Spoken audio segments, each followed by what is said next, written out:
Devotional light हरे कृष्ण हरे राम में आप सभी का स्वागत है। दोस्तों, आज हम कार्तिक मास में स्नान, दान, व्रत, ध्यापन, पूजा विधि और निषेध के बारे में बात करेंगे। धर्मशास्त्रों में माघ, वैशाख और कार्तिक में नित्य स्नान का विधान दिया गया है। कार्तिक का महीना दोस्तों भगवान विष्णु को अति प्रिय है और एकादशी का व्रत और कार्तिक का महीना भगवान विष्णु को अति प्रिय है। कार्तिक मास में जो ब्रह्म मुहूर्त में जितेंद्रिय रहकर भगवान विष्णु की प्रसन्नता के लिए स्नान करता है, भगवान इस विष्णु का ध्यान करता है, दान करता है, उनके पुण्यों का वर्णन नहीं हो सकता। में तो कहा गया है कि कार्तिक स्नान से इतना पुण्य प्राप्त होता है, उतना जब तब यज्ञ हवन करने से भी उतना पुण्य नहीं प्राप्त होता।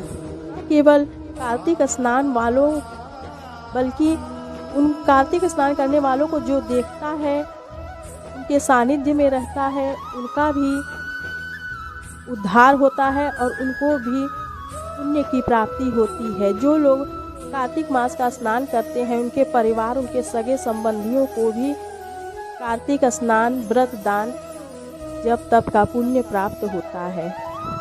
कार्तिक मास की महिमा को दर्शाता हुआ पद्म पुराण में एक कथा आती है, जिसमें एक दुष्ट, दुराचारी, व्यभिचारी व्यक्ति था, जो व्यापार के सिलसिले में बाहर आता जाता रहता था। वह 1 महीने तक व्यापार के सिलसिले में उसे रुकना पड़ा और वह प्रतिदिन कार्तिक स्नान करने वालों को देखता।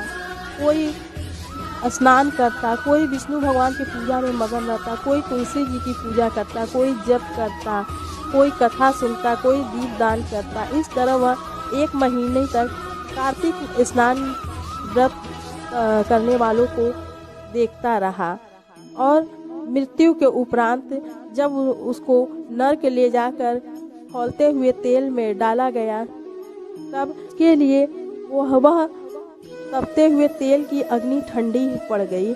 तब यमराज को बहुत ही आश्चर्य हुआ। तब नारद जी ने उन्हें बताया कि इसने अंत समय में कार्तिक मास में स्नान करने वाले भक्त जनों के दर्शन किए हैं, इसलिए इसका पुण्य बहुत अधिक है। अतः यह नरक में नहीं, इसको स्वर्ग में भेजा जाएगा और वह स्वर्ग में भेजा गया। इसी तरह एक दूसरी कथा भी आती है, जिसमें ब्राह्मण कार्तिक व्रत की महिमा को दर्शाता हुआ एक दूसरी कलह नाम की राक्षसी का भी वृतांत है, जिसमें एक ब्राह्मण देव भगवान विष्णु की पूजा के लिए जा रहे थे। रास्ते में वह कलह नाम की एक राक्षसी को देख कर डर गए और उन्होंने हाथ में जो पूजा के लिए वह सामग्री ली थी, वह कलह की राक्षसी के सिर पर दे मारा। उस पूजा सामग्री में तुलसी मंजरी भी रखी थी, जो कलह के सिर पे लगी और उसको अपने पूर्व जन्म की याद आ गई। ने अपने पूर्व जन्म में अपने पति को बहुत परेशान किया था, जिसके पाप स्वरूप उसे राक्षसी का शरीर मिला। वह विलाप करती हुई ब्राह्मण देव से पूछने लगी, विनती करने लगी कि हे ब्राह्मण देव, आप मेरे उद्धार के लिए कुछ उपाय बताइए। ब्राह्मण देव ने कहा कि मैंने कार्तिक मास में जो व्रत किया है, उसका आधा पुण्य मैं तुम्हें देता हूँ, जिससे ही उसका शरीर सुंदरी के रूप में परिणत हो गया। भगवान विष्णु विमान लेकर वहां आ पहुँचे और वह राक्षसी भगवान के साथ वैकुंठ लोक को गई।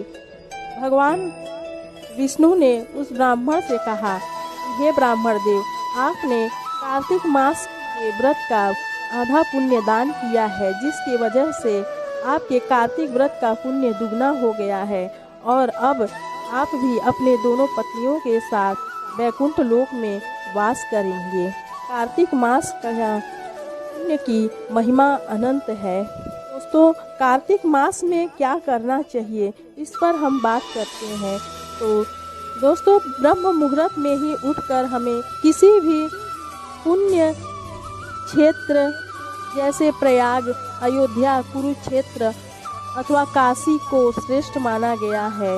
इनके साथ ही सभी पवित्र नदियों और तीर्थ स्थलों पर भी स्नान शुभ रहता है।